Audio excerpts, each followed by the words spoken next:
Hello everyone, today we are going to learn basic Sketchup 2025, how to change dimensions object. As example, I will create simple object. You can draw rectangle. And I will use Pool Tools to convert into 3D. You can set dimensions like into this vertical line and the horizontal line. So you can see the dimension in these objects, like I will set in this vertical lines into 2000 for the dimension. You can use the Pool Tools and then click in the top, move to the bottom here, and you can type 56, press enter. It will be set into 2000.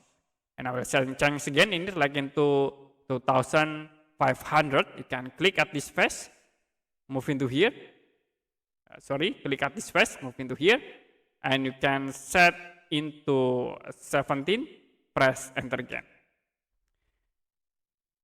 Okay, that's it for basic SketchUp 2025, how to change dimensions.